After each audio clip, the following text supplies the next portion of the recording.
Skol and welcome in to the Skol Purple Podcast, episode number 24. Some footage there from Vikings camp against the 49ers yesterday. What a week for the Vikings. They've had a lot going on with camp and different injuries, different things, and then also you've got the big news of Ed Ingram being the right guard now, which we kind of had talked about already last week. And so lots of good things going on. But first, Kevin, first of all, how are you doing? Good to have you on Great, the podcast great. again. It was good to see a live game this last weekend. So Yeah, um, the Vikings fell short, and that doesn't really define your preseason. We saw how Mike Zimmer did in his preseason record. I think, was it every year, but his last year he won all of his games or something like that preseason wise. he Yeah, did he did better. Yeah, yeah, in he pre- did. He did remarkable in preseason. So maybe that is just what O'Connell is going to be doing. He's not going to do as well in the preseason, but then they're going to do some big things in the regular season. Maybe that's let's what's hope going to so. happen. Let's hope so, right? Yeah. Well, good to have you back on again. And you mentioned football last week. Let's go ahead and talk quickly about last week. Anything that stuck out to you last week in that game against the Raiders? Yeah, I think a lot of these younger guys, first and second year guys that we want to see develop. Um, I think quite a few of them showed that they're going to be able to contribute, or they're going to be contributors down the road. Um, like you mentioned Ingram, and I think last week when we talked, he'd kind of looked like he'd started earning first team reps in practice, and he didn't start against the Raiders, but he played enough and he played well, and now he's running with the first team, in practice again. And I think he has a confidence. It's not too big for him, and he's physical, and he looks for work, and he hits people, and he's sturdy in pass protection, and a solid run blocker. And sturdy in pass protection is something they haven't had in a while at that spot. So Yeah, that's exciting. So it um, is. and then I think the Kellen Mond thing, like everybody wondered, like, is there any improvement, any potential? And I think just from the beginning of the game to the end of the game, he got better.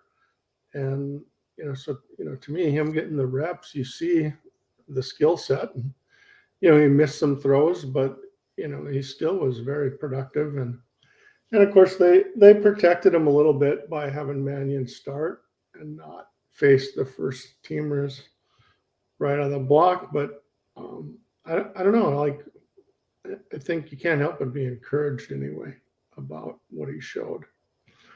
Now, if Cousins goes down, I still think we're in trouble. But yeah, Yeah, yeah. I there was some good and bad, I think, from Kellen Mond. I think there was a few times. And I don't know if you saw this or not, but there was some footage, or I should say, film breakdown from J.T. O'Sullivan, a former NFL oh, quarterback, yeah, and he really thought the QB School on Twitter at the QB School. He does some breakdowns, and he broke down some Kellen Mond stuff, and I think he liked some of the stuff, but there was definitely times when he threw where he shouldn't have thrown when there was another guy that was open.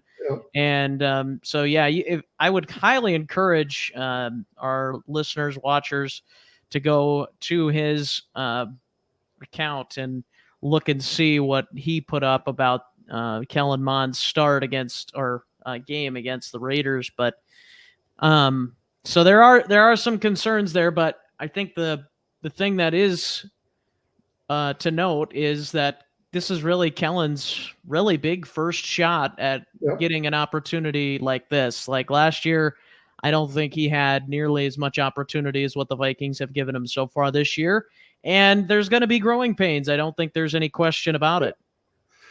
Yeah, the decision making is definitely something that you can't simulate that in practice. You need that against live competition, and that's where I think as the game progressed, he got better at that. And I think the 2 touchdown throws he had to Albert Wilson were big time throws. The slant was like really good ball placement, and then the other touchdown was a timing touch accuracy throw that doesn't even necessarily look like the guy is open, but if you put it on the money, it's an easy pitch and catch, and he was very decisive with the throw, and he made it. He really put it in there. So he's trending upward versus treading water or trying to keep his head above water or whatever. So I think he performed a lot better than people expected, considering what the camp reports were from a lot of media members. Yeah. So, and then on the downside, like nobody's much of a Mannion fan anyway, but it was kind of disappointing. I mean, a 6'6" quarterback that gets 3 passes batted down at the line of scrimmage in limited duty is telling about looking like his boy Kirk right there. Yeah, it's kind of telling about what his flaw is, and that's this big wind-up delivery that is easy for defensive linemen and defensive backs to anticipate the timing of throws. And they talk about quarterbacks have a need a quick release and stuff, and I don't know, half the time I don't know if we even know what that means until you see somebody that doesn't have a quick release. Like, why can't he get that thing out there quicker? So yep. Anything else that really stuck out to you from that game, defensively or competition wise? I think Brian Asamoah showed up nicely. It's really clear that Andrew Booth is super talented. Like, if his processing skills and technique get where they need to be and he doesn't get caught, peeking in the backfield and stuff, he can cover people and shut them down, and he's rare athletic ability. And you see that even in drills this week from him. He can lock people up. So and then I'm not surprised that Wangwu and Chandler look good at running back. I mean, those guys have some things to offer. They did yesterday too, by the way, which I'll get into. But yeah. The only other, I thought Smith Marset flashed a little bit. Also showed some inconsistency, and and then I think Jalen Naylor is just a much more poised, mature, polished guy than a typical rookie. So I think he's got a future too. But like Myron Mitchell played well, Wilson played well. Even Chisena, made a key catch. Tristan Jackson made a key catch, dropped one too. Beasley Johnson, like, I don't know, all these guys are pretty solid. It's a good problem to have. Yeah, so I think their depth is pretty decent at that spot. Yep. So a little thin on the defensive line still. Yeah. I think Patrick Jones and DJ Wanham are starting to turn into pretty solid on the outside behind Smith and Hunter, however, I would still be skeptical if one of them went down. Yeah. But I think that it wouldn't be as lost of a cause as it was last year. I'll Right. just say that. Right. Yeah, Patrick Jones looks like he belongs, Mm-hmm. and that's pretty good because I think that's an adjustment for him. Yeah.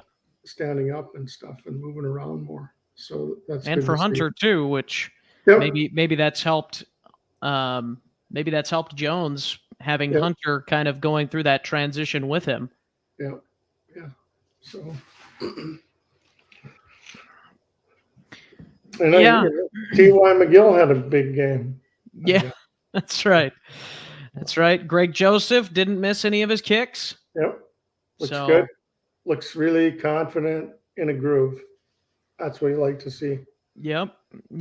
So, and we'll talk more about him and some more of the Vikings standouts and different notes that I took from yesterday, and also a few notes from what happened today, according to what was out there on Twitter and that kind of stuff. So, but right now, I'm going to let's see, I pushed the wrong one. We're going to get some injury updates here from Kevin O'Connell. Couple injury updates for you. It's been a while since I've been able to talk to you guys. Obviously, Chris Reed's a guy that he's dealing with an elbow issue. It is what I would consider day-to-day, maybe a little more than that, but we're hoping at some point here we get him back and can continue his training camp and get him back on the grass. There'll be a couple guys, Ty Chandler, a little bit of a rolled ankle, more could probably go if we did not have a game on Saturday that we want him to play in. He would probably give it a try to go today, so more than likely we'll hold him out. And then Perry Nickerson with just a lower leg muscle kind of tweak actually on the interception he made down there in the red zone yesterday. So in a hope of trying to get him turned over and ready to play Saturday as well. So that's what Kevin O'Connell had to say in regards to the Vikings injury situation. He was also asked in that interview about Irv Smith Jr. and says that he is on track to play still in week 1. So that is a good sign because the Vikings, like we've talked about at length, I think, Kevin, we could really use him out there because there's not a whole lot to like at the tight end position, at least from a receiving perspective. Yeah. It's a drop off in what you're going to get from that role. So after him, so I did think it was interesting. O'Connell noted during this interview as well. He has been really impressed by Ben Ellefson and what he has done in the blocking game, and even he mentioned some of his receiving as well. But I think that's still a little bit left to be desired. But the blocking is definitely there, and from the sounds of it, I would dare to bet that he makes the team because that's if you're getting that kind of praise from KOC, I mean, you would think that you're going to make the team then. Yeah, I think so. He really stood out on a couple plays. His blocking. One was a pass rush rep, and the other one was kind of a combo block thing. But he's really good at blocking, and that's you want guys that can do something really well, and he's carved out something he can do really well, and I think he's a capable pass catcher, but he's not a threat, as a receiver. But I want to say he'll hurt you. So yeah, I want to say that's maybe the first time. I think maybe Kevin has mentioned Johnny Munt one time, but I have to say I think that's probably the first time I've heard him off the cuff. Well, I think he may have gotten that mentioned to him by a reporter, but kind of just praised Ben Ellefson out of nowhere, and now I think it's probably him and Munt. Maybe it's Munt that makes the team along with Irv, and then that's probably it. Then you're probably cutting Davidson, you're probably cutting Zach Muse, and you're probably cutting who's the other one I'm thinking of? Sean Byer. Sean Byer. Yep. Yeah, and he was just kind of a I think late addition. one or two of those guys will be on the practice squad. Yeah, That's yeah, what they probably yep. think. But I tell you what, though, I mean, Davidson, you know, you like the athletic ability, but I just don't know if it's going to translate the way the Vikings want it to. yeah, I don't know if they're comfortable putting him in there as a blocker, and inevitably in crunch time, a tight end needs to block, and you know if that's a weakness, good teams exploit that. You know, Yep. they match up against a guy that struggles there. So be nice if he could get another year on the practice squad, probably. But Yep. you know, maybe he'll show improvement. Yeah. These last few weeks, you never know. You never know. Well, let's go ahead and dive in here. I'll be interested to get your thoughts as well, Kevin, from the joint practice as well, from what you've been able to um, decipher and see via Twitter and everything the last couple of days. But let's go ahead and talk about the Vikings offense first. And that's really mainly what I got to see because the defense was on the field that was a little bit further away. So it was mainly offense that I got to see yesterday. And so we'll start with the quarterback. I think Cousins looked okay. He was pretty conservative, I thought, throughout the practice. Half or more of his passes were probably 5 yards or so in and in. He did throw a pretty bad interception, but I think there was a miscommunication he had with Dalvin Cook. And I think that'll be interesting to see and keep an eye on as we go along. As Dalvin Cook becomes more of a route runner, we might see him more in those types of situations. So it's going to be interesting to see how he learns the route tree if that becomes a problem for the Vikings, because I think they would love to see him in those types of situations downfield, one-on-one against a linebacker or whatever. But is he going to be able to translate that in the route running? You know, if he's running a halfback wheel when, you know, Kirk is trying to have him run a comeback or whatever, you know, something like that where the communication, there's a breakdown, like an interception like that could be huge. Obviously, you know, you can't let that be the tell-all either, but it could be an issue at some point this season. So, Yep. and then looking at Mond, it seemed like there was I want to say there was at least 3 times yesterday when I was watching him where things broke down and he just took off running. And I don't know if it was fully that he felt like he had to run or he was going to get sacked, or if he just wanted to run because he felt like that was the best option, didn't want to wait for something to develop downfield. So that might be something that we keep an eye on as well. And kind of the same thing as Kirk. He didn't go as deep very much either. I mean, there were a few times for sure, but pretty much conservative. And I think you and I were talking about that before, where maybe they're just not wanting to show too much in these practices as again, just preseason games we're talking about here the next couple of weeks yet. Yeah, I think they just want to give guys reps against, another team, and it isn't about schematic, gamesmanship and stuff like that. One thing thinking about Mond from the Raider game, he still needs to work on the tempo. There's too many plays that, the snap was right at 0. And, there's just a little, and stuff like that leads to, penalties on the offensive line. And I wonder how much of that they've been doing in practice where they're actually having the play clock go. Like, I don't even think the play clock was going yesterday, if I remember correctly, before snaps. There was officials there. They called flags, they threw flags or whatever, but I don't think delay of game was something that was ever called or was ever kept track of. Okay. Well, I know that's something that O'Connell has talked about. They want to do better, and I don't think he was doing it better yet. So I think that's something. But again, this is really the first extensive action the kid's gotten in a live game. So Yeah. and his PFF rating and his old school passer rating, and statistically, it was a pretty solid performance, and especially given there were at least 2 or 3 plays where, he missed a guy. Yeah. He missed an opportunity to make a play.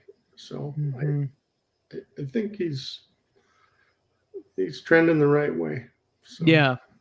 I think anticipation is something that he's got to work on a little bit. I think that's something that JT O'Sullivan, the quarterback, he pointed out in that video too, is anticipating where your receiver is going to be rather than, like, oh, he's not open now. Well, throw him open, that kind of thing. So that's something that Mond will, I'm hoping will get better at, but he's going to have to if he's going to be a quarterback in this league.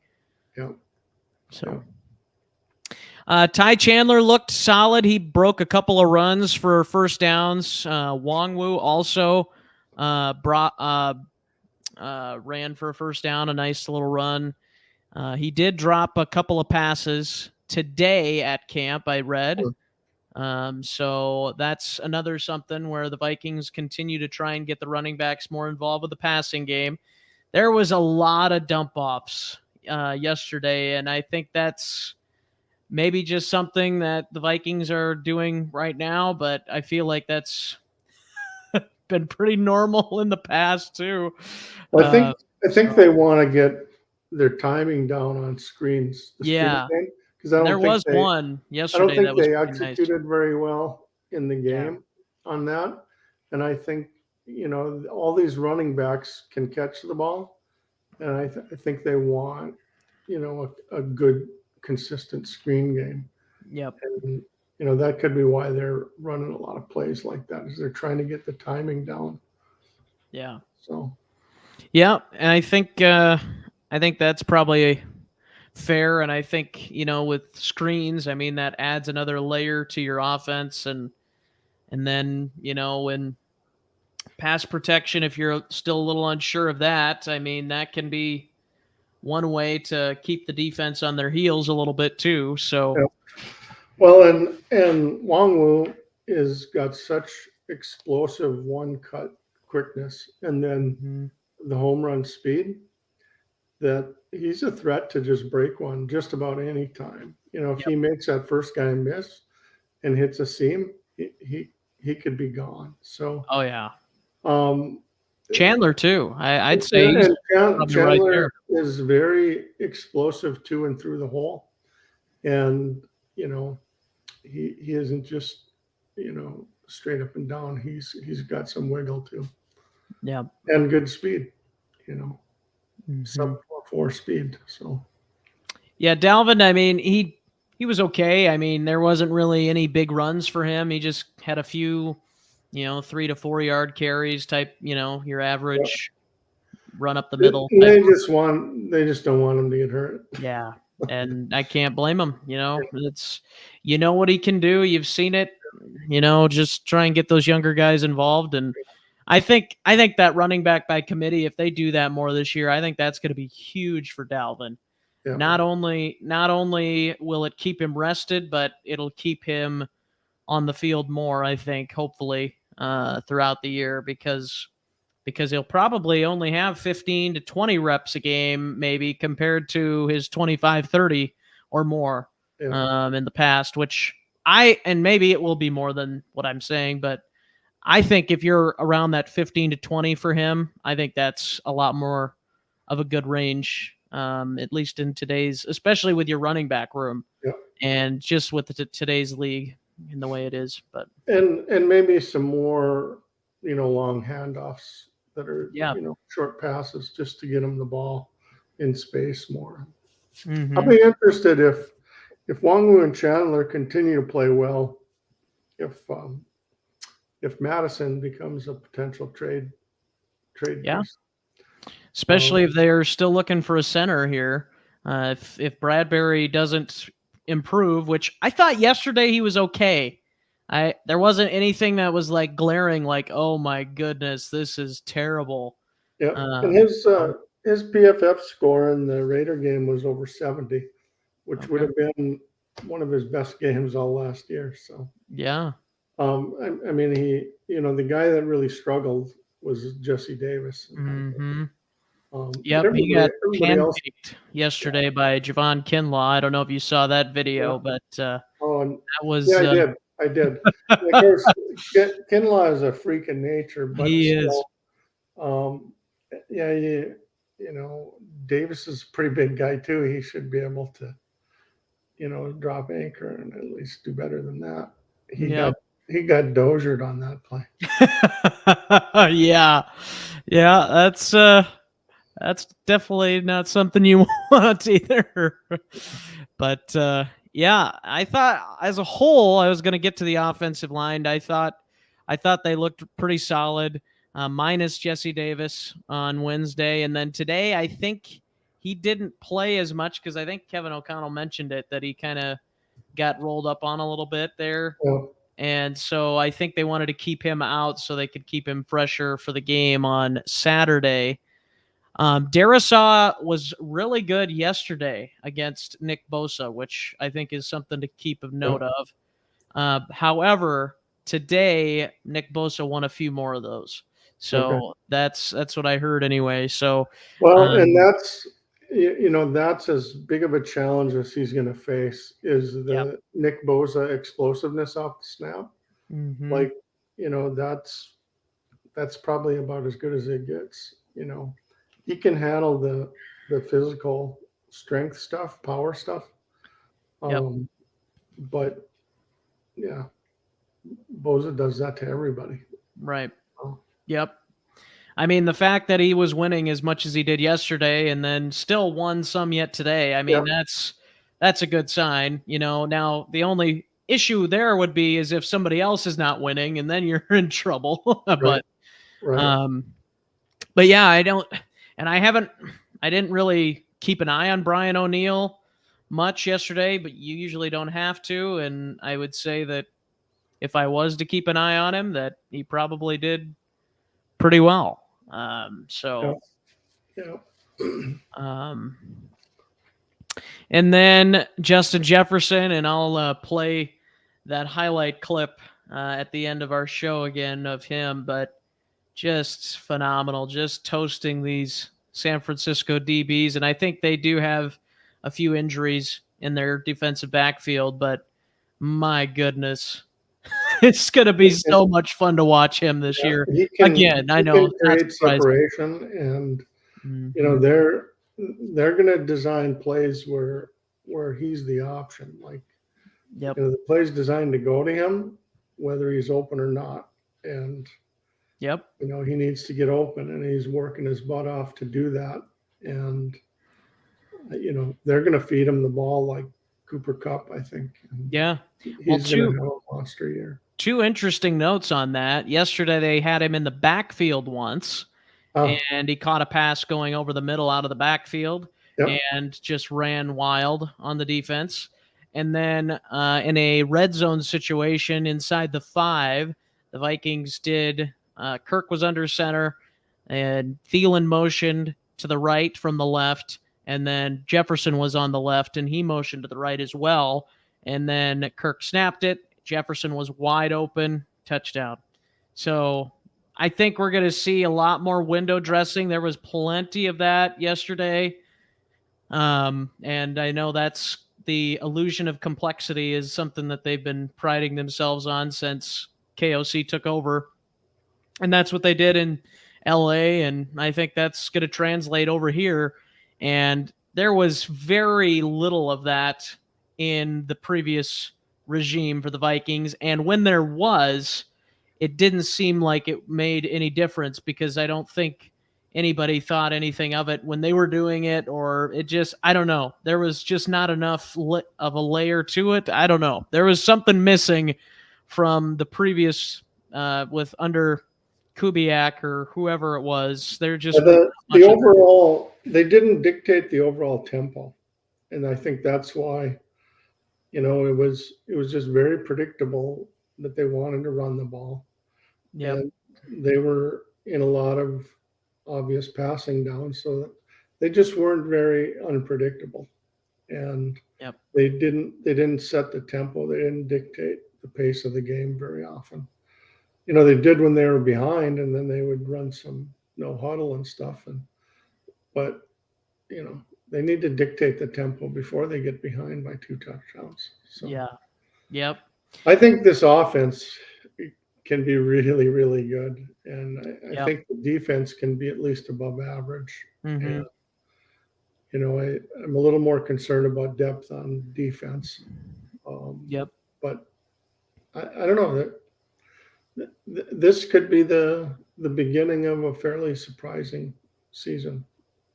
So Yeah. For sure. there's signs of it, and the players they're playing with confidence and passion, and they're having fun. And they weren't having fun, like zero fun, Yeah. the last 2 years, I'm afraid. So Yep.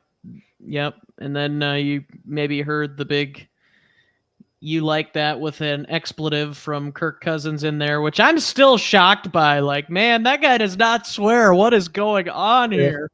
yeah. But that was interesting. A couple of other notes on receivers here. Jalen Naylor made a nice one-handed catch. I bet his dad's talked to him about that. Yeah, that's right. Yeah, his dad was there. Yeah. Oh, is that right? Yeah, his dad was right there when he said it, so I'm Wow. sure it was pretty quick after that. And Brad Childress was there yesterday as Yeah, I saw well. that. Yeah. And then who else was there? Mike Shanahan, Kyle's dad was there. The Wilfs were looking on from above. I saw the limo. I'm assuming it was their limo coming to get them. There was a limo coming to get somebody, and Okay. I'm guessing it was the Wilfs. I don't know who else it would be for, Yeah. but that was interesting. And then yeah, so lots of people were there. Tom Pelissero from NFL Network was there yesterday. I'm guessing he was probably there again today. So lots of interesting nuggets there. Receivers wise, yesterday, Jalen Naylor made a nice one-handed catch. It wasn't like a deep catch or anything. It was like 5 to 10 yard catch. Still a nice play he made. And you mentioned how he's been so good as a rookie for where a lot of receivers usually are at this time, which is good to see. I mean, he's your probably fifth or maybe sixth at worst, but probably your fifth guy. And then BC made one really nice deep ball catch on one-on-ones. He was one-on-one against a corner. I saw that play. Yeah. But he also dropped a couple as well yesterday. So there's still some inconsistency there for BC. But yeah, that was a nice catch that he made. Really cooked the 49er cornerback that he was going against on those one-on-ones. But and then I guess the offense went 2 for 2 in 2-minute drills. The Vikings first team, they got the win. Got the win. Feels weird saying that, but got the win. Then Greg Joseph hit the game-winning field goal. And then second teamers, same thing, went down, got in position. Joseph again hit the game-winning field goal.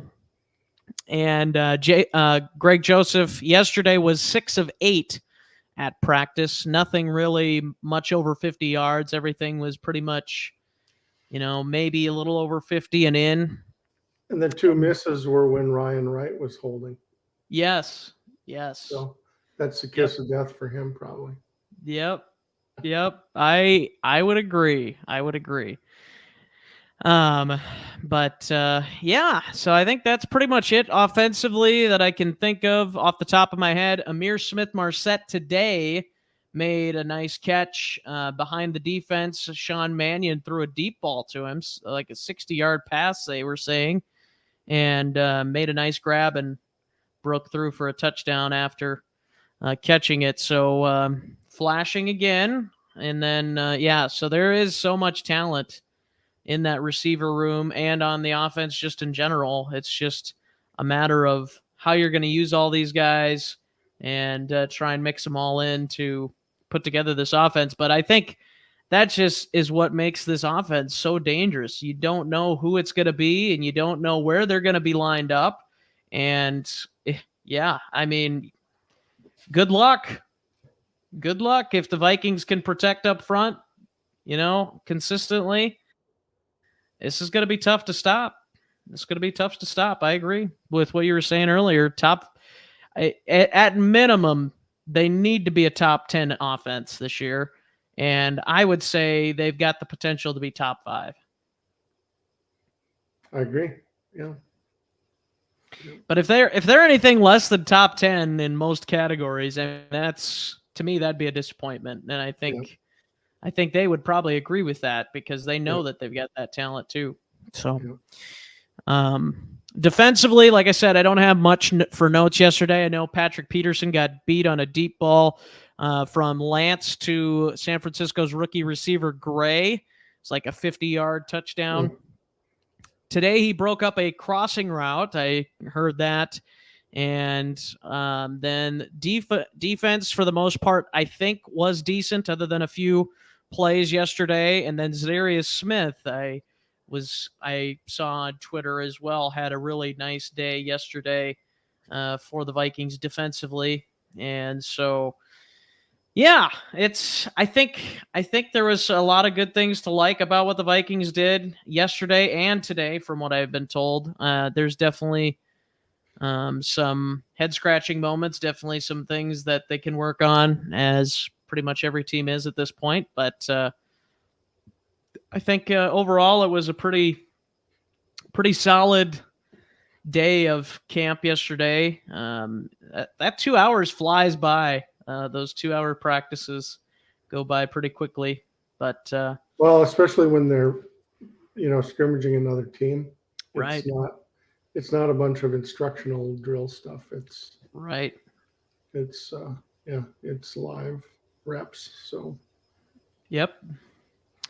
And then Mike Zimmer. I guess maybe we should talk about him quick. He is now going to Jacksonville. Is it Jacksonville State or Jackson State?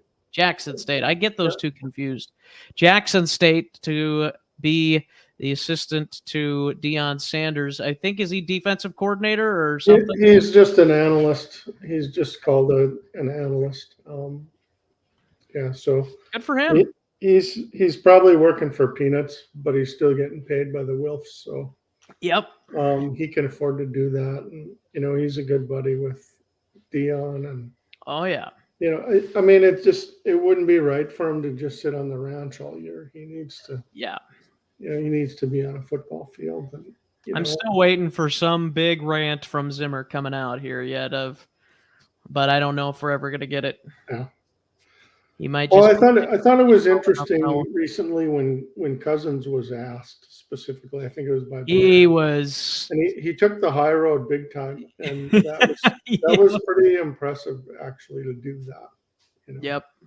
I think Zimmer would be well served if he just did the same thing on this, because it isn't going to help his long range, viability, right? To be, holding a grudge over his starting quarterback. Like, teams aren't going to want a guy that leads with that. So yeah. He should take a cue from Cousins and say, we were different personalities and stuff, but he worked his tail off, and he was very productive, and he did a good job for us. And I hope he just continues to get better. Yeah. That's what we should say. But, I think we all want the tell-all, but unfortunately, right. I don't think that's going to happen.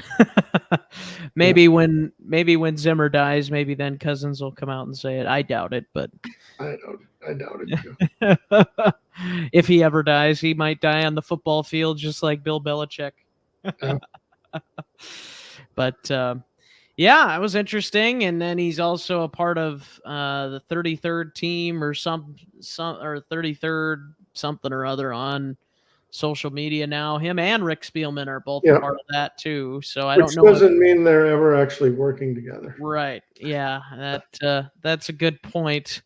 I'm sure that if that was the case, he wouldn't have done it. But I think Bill Parcells is pretty wrapped up in that, from what I've been told. He's involved with that 33rd front office or whatever. But Well, so I think that's probably they why have a lot Zimmer of got very involved. credible content creators there. So Yeah. you know, Yep. it's positioned to be a very premium level content service. So Yep. Yep. like us. Yes, that's right. That's right.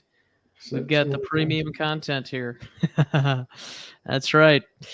Um, Anything else that you've been keeping an eye on from training camp over the last week or so? Anything that, I don't know, stuck out to you or anything? Um, no, I think just the the one guy every rep I see is Booth, Andrew Booth.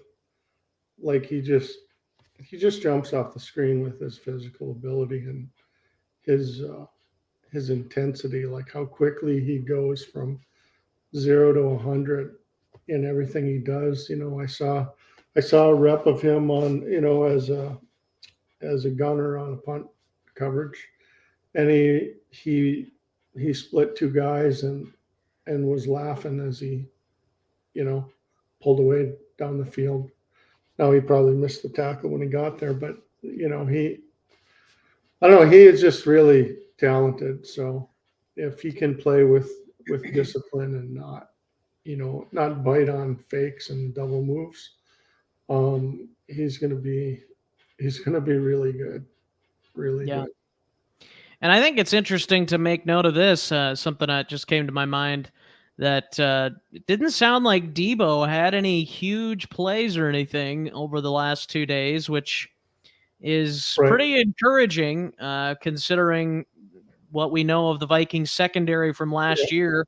I don't, he might have had some catches here and there, but like you didn't see anything like explode on Twitter, like, oh, Right. he cooked Patrick Peterson real good, or Right. he beat Cam Dantzler. And it sounded like Cam played pretty well over the last couple of days as Yeah, well. the reps As he I've was seen of Dantzler was, yeah, he was sticky, and he was playing the ball, and the play by Patrick Peterson on Danny Gray, like that's a rookie that runs a sub 4.3, and and that I was don't, one-on-ones, right? yeah, I There don't was think no Patrick safety help. Peterson wants to really open it up in a practice in preseason to Yeah. keep up with a guy like that. So I Yeah, think there's a degree to which he is not bringing his A game to a sure. rep like that. And this guy is just, super fast, like Yeah. faster than he realized. Right. And I think that's good to know now too, instead of, in a playoff game if the Vikings were to play the 49ers. Yeah. But also the fact, I think that was one-on-ones, right? So there was no safety help either for him. Yep. Yeah. Yeah. And I think he was, he was giving him some cushion, so there was no jam to disrupt him at the line. And that kid is super fast. Yeah. So, That's another thing I'm going to be interested to see is how much press coverage the Vikings use compared to Mike Zimmer, because it seemed like there was very rare times that the Vikings pressed anybody under Mike Zimmer, at yeah, least from my perspective. it's to me, it was still weird looking at this 3-4 defense. Yeah. Like over the course of the whole game, it still did not feel normal to me to be watching, and Yep. I feel like a lot of fans are still learning the flow of that thing. Yep. Who plays where, who lines up where, and stuff like. And then the other thing is all these new jersey numbers. Yep. They're just not helpful for an old guy like me. Or a young guy like me. Like I get so the used to it too. single digit stuff, like Like, I wish you know, they would have just to me, never did that's anything with them. just like some rookie free agent. They didn't have enough numbers left for, and and then like Osimo as a linebacker wearing 33, and like Yeah. while Brain just says, well, he must be a safety or a Yeah. defensive back. Who's Yeah. 33? Yep. So. I Um, totally agree. Yeah. and I would think that that's hard for veteran quarterbacks. Yeah. Like these the adjustment to these New Jersey numbers. Especially for, like an example would be if Harrison Smith would have changed his jersey number, like Aaron Yeah, Rodgers having to picture number 2 instead of yeah, 22 or yeah, number 30 or whatever, yeah, like that would be a little bit of an adjustment, I would think. yeah. Like, and then especially if somebody else was wearing 22 out there, that's like, oh, well, which one is he? But Yeah. well, let's go ahead. I've got one question for you here. Will the Vikings make a trade before the regular season? Do you have one of your over/under 0.5s on that? I would put it at 0.5 because I I don't think they make I more think than they one. will. I really think they will. Like I think new regime and stuff, and I think they'll see like, hey, we have a opportunity to improve here, and maybe they see some depth at a spot where they can include a guy or something like that, or a mid pick or something like that, or the guy we're going to cut for the guy you're going to cut or something like that. Yeah. So What do you think they would trade for most likely? I have to believe they're looking at the center thing, and then I think the other thing is defensive line. Like if Bullard is next man up, and James Lynch and TJ, I don't know. I just think I think they want one more guy there that can give them meaningful reps, and I don't know if they think Twyman and Otomawo or T.Y. McGill are really ready for that yet. We'll see. The next couple of games are going to be telling for those guys, I think. So. And there's been nothing on the Ndamukong Suh front, I don't think, over the last couple of weeks or more. So it'll be interesting to see what happens there, if anything. I am assuming he's maybe waiting until training camp is closer to the end or the preseason's closer to the end. So maybe we'll see some moves after the 53s are done, like during that week where there's nothing. That dead week. But it'll be interesting to see. And, we might see around the league, too, some interesting things happen during that week. But we'll see. Yeah, I think they should. I'm just not convinced that they will. I think they'll make a trade, at least one trade, before the trade deadline for sure. But I just don't know if I 100% could see them making a trade before the regular season gets underway. I'm not saying it's impossible because it's a new regime and they could be unpredictable. You never know. But I think a candidate is Madison. Yeah. And not that they're going to get a great return, because the reality is they'll get a comp pick if they let them play it out here. Right. So, but they might feel like they have enough depth that they could afford to do that, and if they can, another team that really is really thin at running back, he would help them. So, and I don't know. I'm kind of curious to see what happens with Jesse Davis, given that it doesn't look like he's going to win the starting job, and if he's got some trouble with his knee. They committed some money to him, and I don't know if they want to pay him $3 million to be a backup. And I could see them doing an injury settlement or something. Yeah. If it was interesting when you played the comment from O'Connell about Chris Reed. Like, I get the impression like they really want to get him in there. They do. So, Yep. And I think that's to challenge Bradbury. Yep.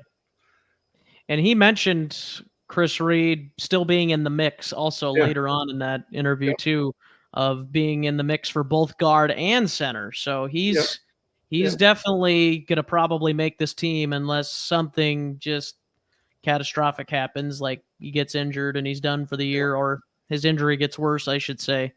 Yeah. But another guy that I thought played pretty well in that Raider game was Kyle Hinton, who was the second guy up at left guard.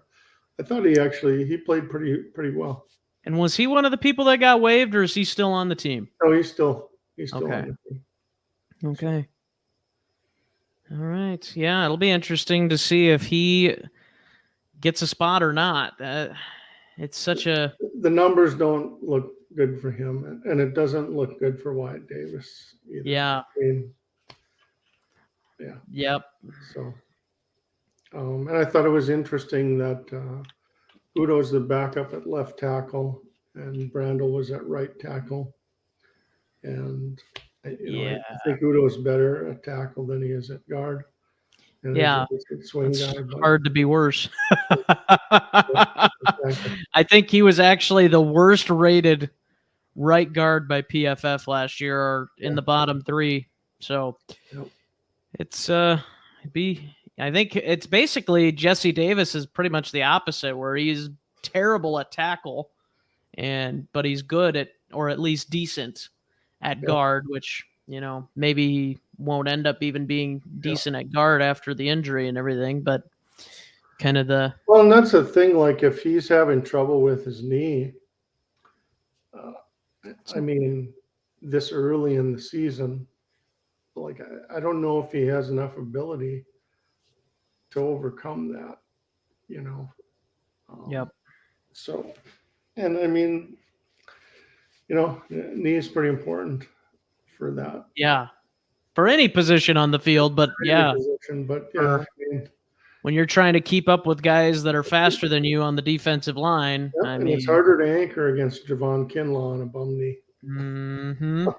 I'm sure he figured that one out. Yeah, that's for sure. Well, let's move on to what to watch for in this 49ers-Vikings game. Is there anything in particular that you're looking forward to seeing in this game? I'm interested to see if starters play and how much they play.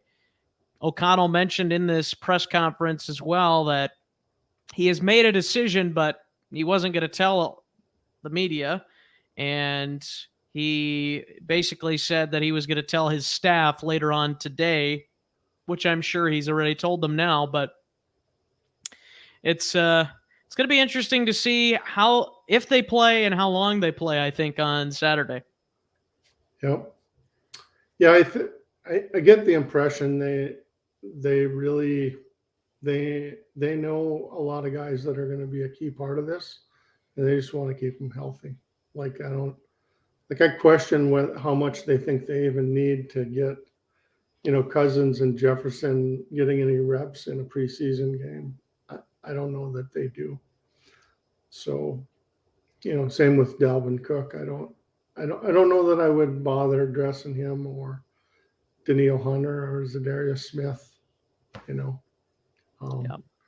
I saw like the number of reps that Harrison Phillips got in that Raiders game, and I was almost like, I'm surprised he's still in the game.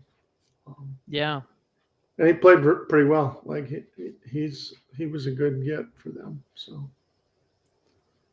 Yep. I think him and Dalvin Tomlinson are going to be. I think it's going to be interesting to see how well they can play, and I think they're a big key to this success in the run game, especially for this defense. Like if the Vikings struggle again to stop the run, I think a lot of it's going to be pointing back to those guys. And so if they don't do well, then this defense could very well struggle.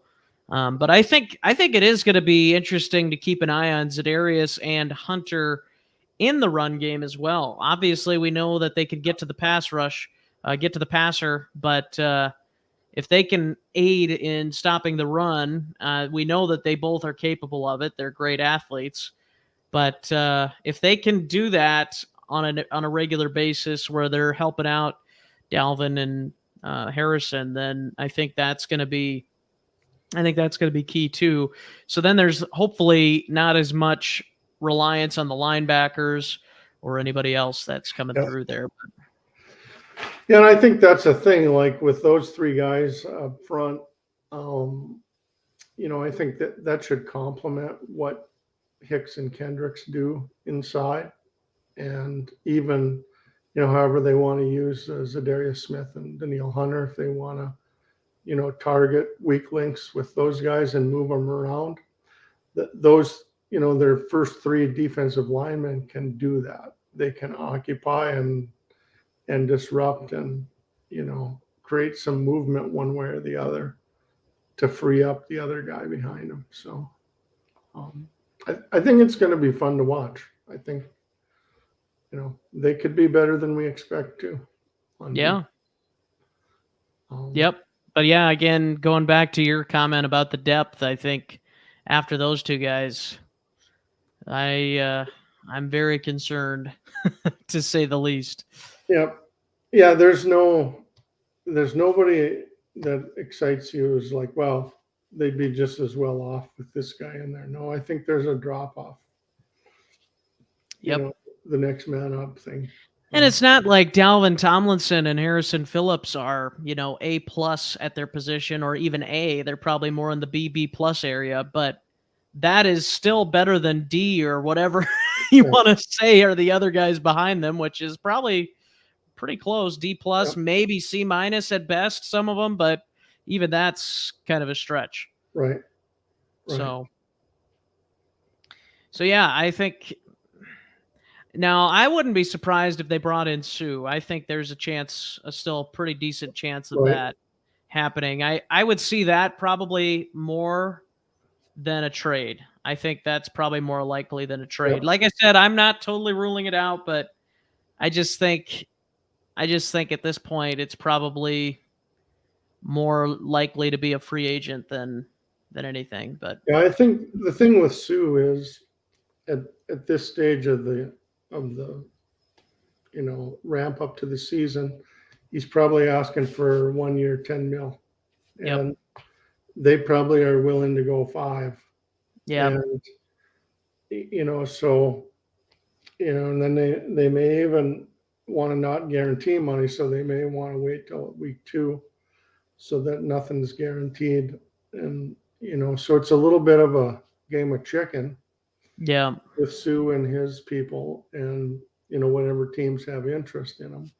And the longer he waits, it's probably the better, because the odds of an injury happening for somebody, whether it's the Vikings, whether it's the Bucks, whether it's whoever, then they're like, oh, I guess we have to go get this guy because nothing else is available really. So but and he's the kind of guy that he can get meaningful reps right away. Like he doesn't need rotate in and out season stuff. And you could even put him at end too if you so I mean, end, you could put him at DT, wherever. Rotate him in at multiple positions if you want. I mean, have fun with it, I mean, he could really play anywhere up front there. And I think it's going to be interesting just in general, and I've said this probably multiple times as well, just how they do stack up these defenders against offensive lines. Are we going to see some Za'Darius on a center? Are we going to see Danielle on a center a few times, or on a guard? Are we going to see some of those defensive tackles go more to the outside? It'll be kind of interesting to keep an eye on too. And again, the more different things that you can do. Obviously, it takes a lot of work and memory for these players to know where they're going to be, what they have to do, and all that. But I think the more complexity, again, the illusion of complexity, but also just, I don't know if it's really an illusion when you're putting Za'Darius Smith on top of a center, but I mean, it's really like, oh, he is there. But I do think that adds a layer, because if your center is average or below average, whoever it is, Garrett Bradbury, then you can take a huge advantage there by putting him 1v1 against him. Well, if you were playing the Vikings offense and it's 3rd and 10, where would you line up Za'Darius Smith or on Bradbury? You'd put him right over the nose, or in one of those gaps there. Yep. I'd probably put both Za'Darius and Smith in there. Yep. Both Za'Darius and Hunter in there, because that's the weakest part of the Vikings offensive line, until they show they can stop it. Yeah. And I think Ed Ingram is going to help that immensely, but there's still the idea that one of those two guys is going to end up being on Bradbury, and that's going to be tough. Yeah.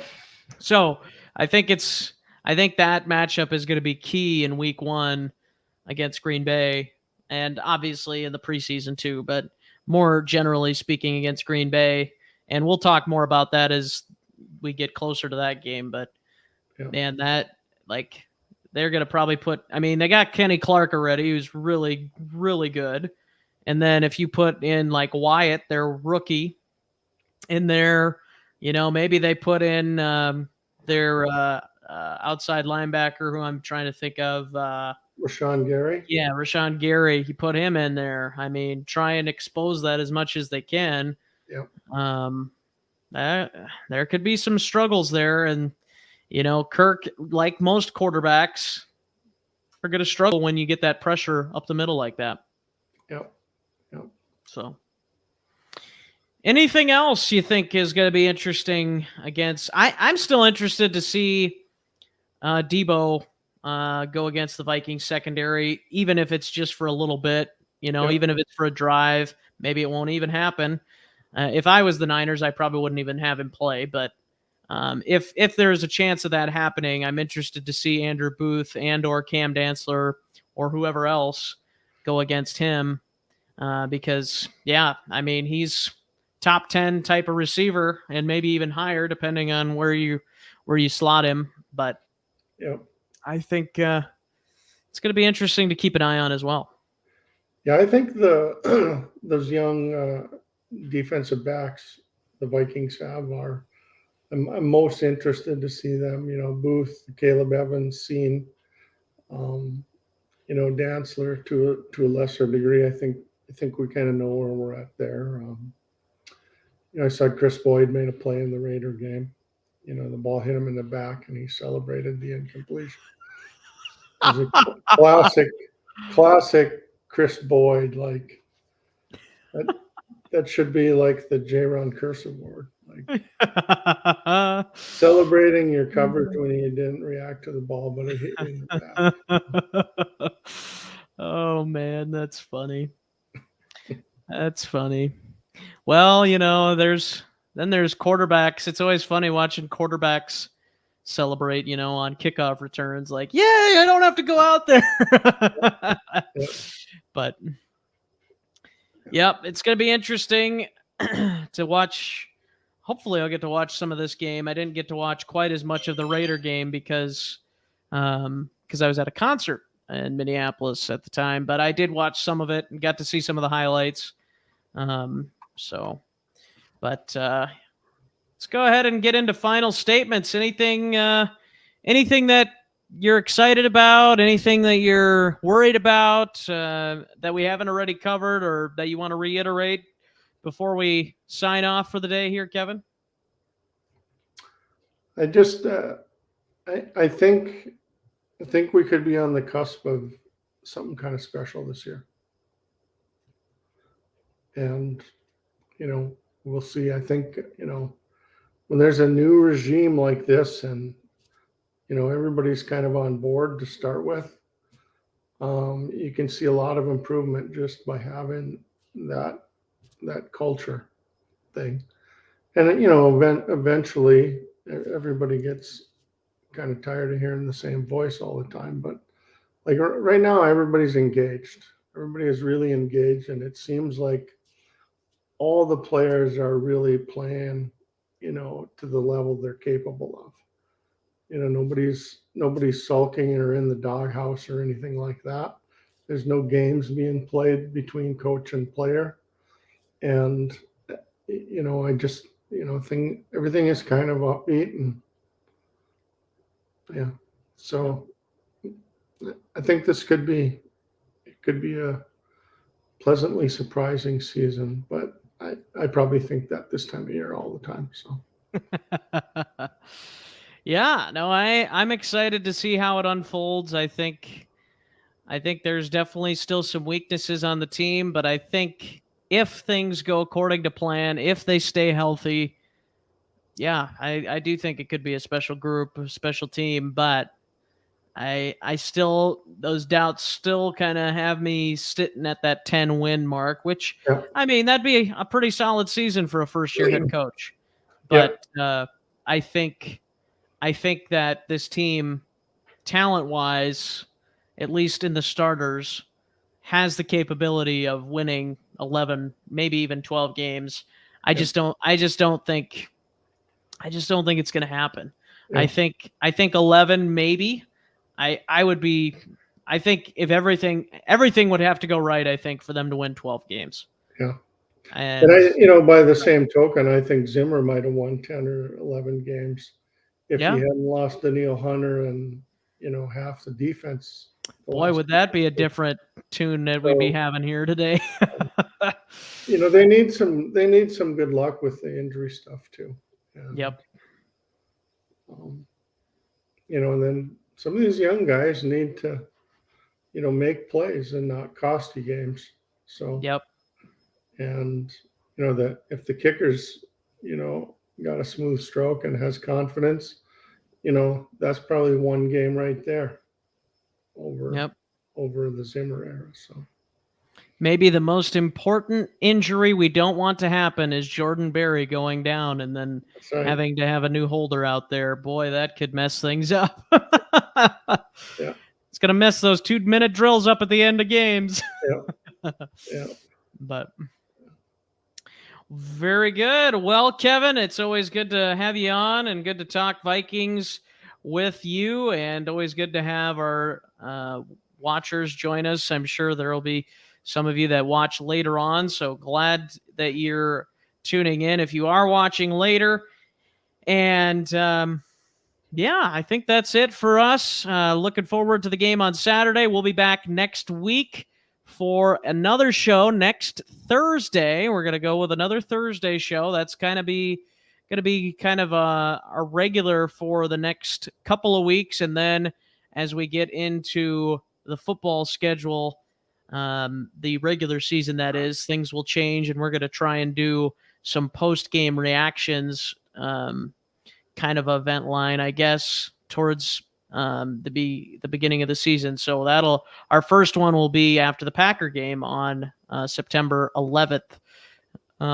So looking forward to that. Looking forward to hopefully maybe even having some people join us, some other fans join us and give us their thoughts. Looking forward to the season. As always, cautiously optimistic, but we always have to be cautious because we know it's Minnesota sports. But there is reason to be hopeful and optimistic, and we're excited to see what this team will do this year. So thanks again, Kevin. Thank you, everybody, for tuning in. And as always, Skol. Jefferson is in motion for the Vikings. He's in the backfield. 2 wide receivers to the far side. Cousins takes the snap. Throws over the middle. It's Jefferson. He's into the open field. He's inside the 40, and he's gone. Cousins takes the snap. He rolls back. He fires to the sideline. Jefferson! A toe tap and a grab for a first down. Cousins under center. He sends Thielen in motion to the right. He looks over the defense and sends Jefferson in motion to the right. The snap, and Jefferson from the motion into the end zone as he's decked in the end zone. But it's a touchdown for the Vikings. About a minute to play. Cousins taking the snap with 3 wide receivers to the far side. And he throws it to Jefferson on a comebacker. He is loose inside the 40, and he's pushed out of bounds at the 30-yard line.